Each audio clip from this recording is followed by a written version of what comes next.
Bonjour à tous, c'est Jenny Garden, je suis médium énergéticienne et en ce sens, je canalise les messages de votre flamme jumelle. Alors, je remercie l'âme du runner et la chasseur qui m'ont donné leur accord pour vous transmettre les messages afin que vous puissiez justement être informé de certaines choses sur ce parcours et que ça puisse vous aider. Donc merci beaucoup. Alors, ici, on avait une question de la chasseur, enfin on en avait deux. On avait pourquoi est-il en colère et deviendrons-nous un couple sacré en vivant ensemble. Alors, je vais vous lire tout ça, lire le message et les réponses qui sont un petit peu, voilà, qui sont transmises un petit peu au fur et à mesure. Allez, c'est parti. Je m'excuse, car cela est compliqué pour moi.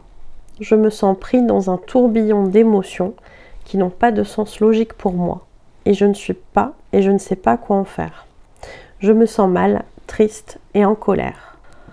Donc on comprend ici effectivement, via le phénomène des vases communicants, que Satchazer avait bien ressenti qu'il était en colère, effectivement. Concernant la première réponse à la question qui était « Pourquoi est-il en colère ?», il lui répond « Je suis en colère contre moi avant tout.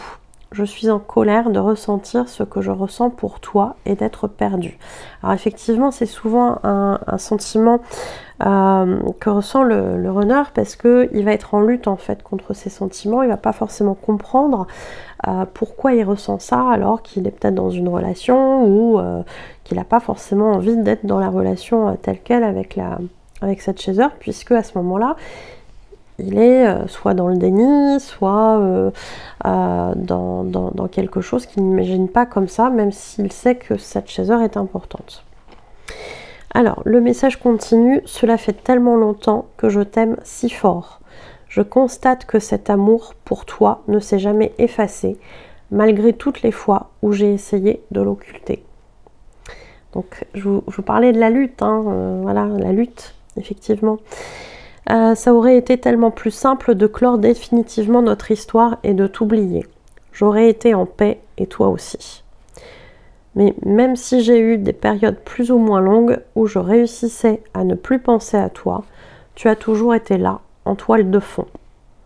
Parfois cela m'irritait, m'agaçait, car je croyais que tu t'incrustais, que tu ne voulais pas me laisser partir. Parfois au contraire, j'étais nostalgique, et je pensais à toi, de moi-même. Cela me faisait du bien et me rappelait les moments d'amour intense, doux, que nous avons partagés. Cela me réchauffait à l'intérieur et j'avais l'impression que je revivais ces moments avec toi, de sentir ton parfum, la douceur de ta peau. Je n'ai jamais pu oublier ça. Et cela me donnait l'impression que le vide que tu as laissé se remplissait un peu. J'ai compris il y a peu que notre amour était toujours vivant en moi. Et je suis en colère, car c'est moi qui l'ai abîmé, qui t'ai forcé à quitter ma vie. J'ai tout gâché. J'ai eu peur de me sentir étouffée. Je culpabilise car je t'ai rejeté. Je prends conscience que je l'ai fait malgré moi. Je ne voulais pas cette issue tragique, je ne voulais pas te faire souffrir. Mais je n'avais pas la possibilité à l'époque de m'investir dans notre histoire, comme tu l'aurais voulu.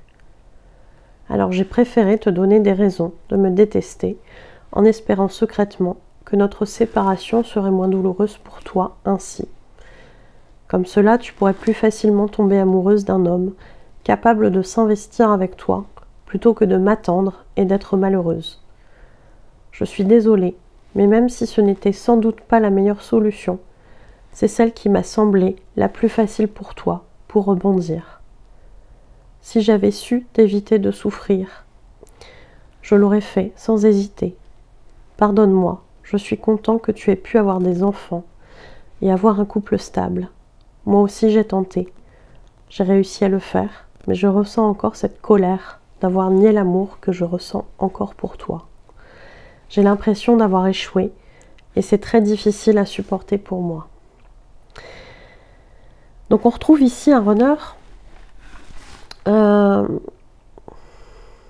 qui est conscient hein, quelque part d'avoir occulté son autre, d'avoir occulté sa flamme jumelle, d'avoir occulté en tout cas l'amour qu'il avait pour elle, et qui n'est pas forcément très content de l'avoir fait, mais c'est comme ça. C'est comme ça. Il y a vraiment cette impression, et c'est pour ça qu'il est en colère aussi, parce qu'il y a beaucoup d'émotions. Alors il y avait beaucoup d'émotions au moment de la canalisation. Peut-être que ça s'est calmé depuis, hein, parce que ça fait déjà quelques semaines. Mais en tout cas, voilà. Il y avait cette notion-là, et cette chasseur, du coup, le ressentait. Il y a la notion d'être perdu dans ses sentiments, mais il y a aussi la notion d'avoir tenté, coûte que coûte, d'occulter en fait l'amour de sa flamme pour sa flamme jumelle. C'est quelque chose qui perdure, c'est quelque chose qui est perturbant pour le runner, que ça perdure justement, malgré tout ce qui a pu se passer, malgré les souffrances du passé. Cet amour est encore là, il est encore présent. Donc effectivement, il y a eu des tentatives d'oublier cette personne, cette chaser, mais non. Ça ne marche pas comme ça. Donc bon, vous voyez, il y a vraiment la notion de vouloir clore définitivement l'histoire à l'époque, et en fait, qu'il n'a pas réussi, tout simplement. Comme je dis toujours, hein, des fois on peut se mettre le doigt dans l'œil, mais juste que au bout d'un moment ça fait mal, quoi. Bon, il y a une tentative, hein, c'est mignon. Mais il y a eu quand même des moments où il a fait sa vie, où il a réussi de manière un peu plus longue à occulter sa flamme jumelle. Mais il y avait toujours des petits moments où sa flamme jumelle se rappelait à lui. Donc c'est vrai que c'est pas évident.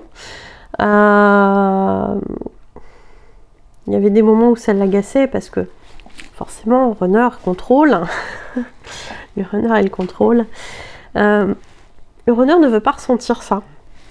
Pour diverses raisons. À l'époque, à ce moment-là, il n'est pas en capacité de toute façon de comprendre ce qui se passe et ce qui se joue.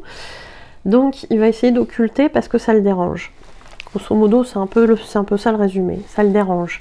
Donc il va essayer d'occulter cet amour-là qui l'empêche d'avancer.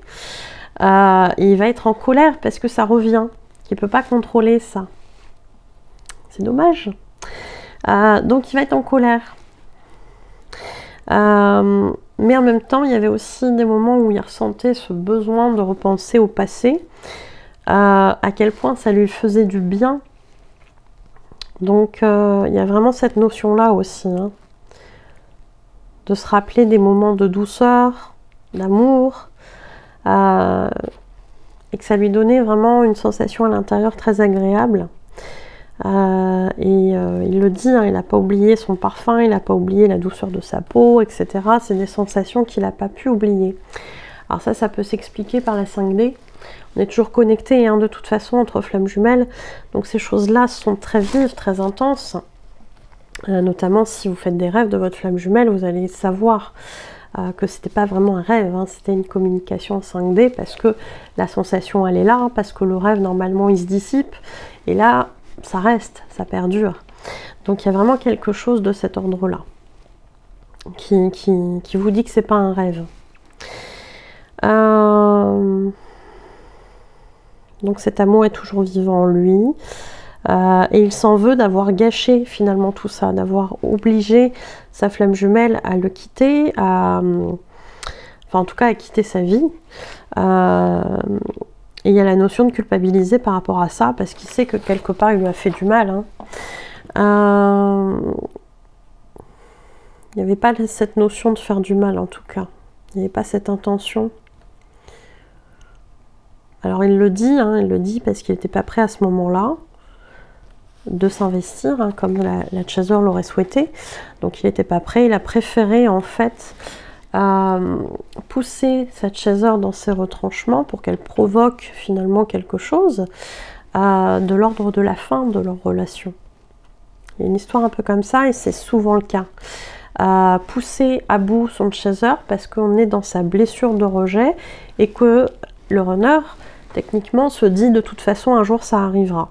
Ça arrivera, Matt Chaser, alors il le dit pas comme ça, il dit pas Matt Chaser, il se dit, voilà, cette personne, un jour, elle quittera ma vie, elle va m'en rejeter, parce qu'il a sa blessure très très forte de rejet.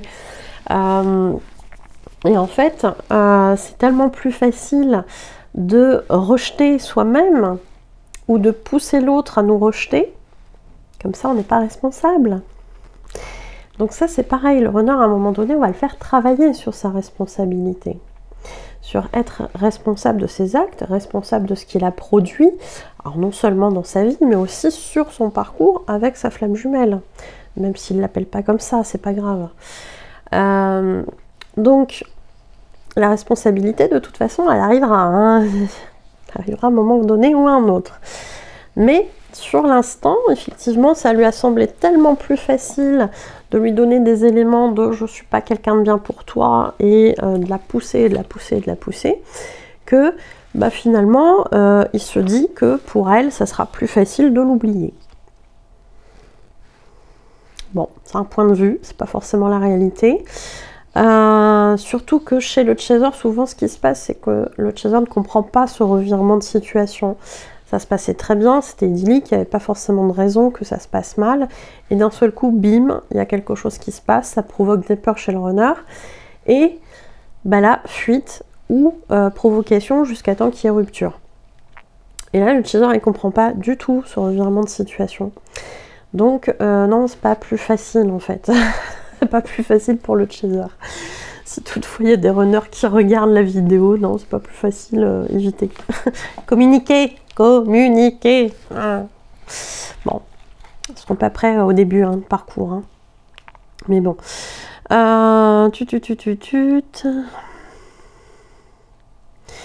Donc effectivement, il est content quelque part que cette chaser ait pu faire sa vie, ait pu trouver quelqu'un, ait pu avoir des enfants. Mais que lui aussi a fait tout ça sans forcément être pour autant plus heureux. En tout cas, ça n'a pas forcément l'air idyllique. Ça reste de toute façon, runner comme chaser, un substitut. Toutes les tierces qui suivront par la suite resteront des substituts en fait. Jusqu'à temps qu'il y ait, si toutefois le contrat va dans ce sens-là, réelle histoire, parce que les deux seront prêts et guéris. Mais voilà, toujours sous réserve de cette clause-là, bien évidemment. Mais en tout cas, ça reste un substitut. Ça reste... la tierce, c'est quelque chose... est une histoire plus facile pour le runner, parce qu'elle elle remue moins, émotionnellement parlant. Donc forcément, c'est plus facile.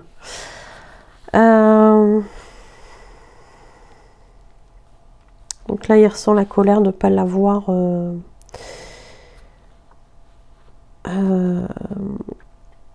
d'avoir nié en fait cet amour-là. Et il y a un sentiment d'échec par rapport à leur histoire. Alors la question numéro 2, c'était quoi? Deviendrons-nous un couple sacré en vivant ensemble? La réponse c'est « Je sais que nous nous retrouverons et finirons nos jours ensemble ». Ce que la chaser a d'ailleurs confirmé par la suite à l'écoute, à la suite de l'écoute du message, a confirmé que c'était bien son ressenti à elle aussi, que c'était pas forcément tout de suite, mais que ça viendrait plus tard. Je l'ai toujours su au fond de moi, mais je me suis menti effrontément. Je me suis cherché de fausses excuses, je me suis dit convaincue à de nombreuses reprises que tu avais dû refaire ta vie et que tu devais être heureuse sans moi. Et j'étais heureux que tu sois heureuse. C'est ce que j'ai toujours voulu pour toi, car je t'aime. Je ne me sens pas encore prêt à franchir cette étape. J'ai encore trop de culpabilité par rapport aux enfants. Mais je sais que ce jour viendra pour nous, de nous aimer enfin librement. Continuons de nous délivrer respectivement de nos chaînes et nous y parviendrons. J'ai confiance en nous, je t'aime. Donc vous voyez, il y a vraiment cette notion chez le runner que de toute façon, ils ne sont pas prêts à vivre ça. Ils savent l'issue, eux aussi, quelque part, mais ils ne sont pas prêts à l'heure actuelle, en fait, à l'heure voilà, de la canalisation du message. Ils ne sont pas prêts. Et souvent, le chaser le sait aussi indirectement. que c'est pas encore le moment, il sent qu'il n'est pas encore tout à fait guéri de certaines choses. Donc c'est pas forcément une surprise, même si parfois l'ego est un peu déçu de recevoir ce genre de réponse. Il y a quand même cette notion à l'intérieur de je sais que c'est pas encore tout à fait le moment. Et ça pour les deux. Et souvent les runners qui sont éveillés avec lesquels j'ai pu discuter me disent on a toujours su en fait que l'autre c'était la femme de notre vie, mais c'était pas le moment. Donc ça explique beaucoup les ressentis d'être chaser, qui sentent que le runner il n'est pas complètement authentique dans la communication et qui va élucider un petit peu, éviter, pardon, certains questionnements, de répondre à certaines questions, etc. Parce que à l'intérieur, il sait, mais en même temps, il peut pas. Donc, voilà, il y a plein de mécanismes qui se mettent en route. On en a déjà parlé dans certaines vidéos. Qui font que justement ils préfèrent dire non, voilà, comme ça on ne crée pas d'attente de l'autre côté, sauf que l'attente en fait par l'attitude, par le ressenti va être là, du moins en début de parcours. Après le chaser va faire son travail, va avancer là-dessus, ça sera différent, mais même si le runner à la base ne veut pas créer d'attente, l'attente elle est quand même là parce qu'il y a le ressenti en fait. Donc voilà, le tout, c'est vraiment chacun visiblement, à chaque fois, de travailler sur soi, aussi bien pour le chaser que pour le runner, parce que c'est ça qui fait avancer les deux. Et là encore, si toutefois il doit y avoir réunion sur cette incarnation, eh bien elle se fera de toute façon. Voilà. J'espère que ça vous aura aidé. Et je vous souhaite une belle journée, une belle soirée, je ne sais pas, et je vous dis à bientôt. Prenez soin de vous, et puis on n'est pas loin des fêtes, donc je vous souhaite de bonnes fêtes de fin d'année. À bientôt.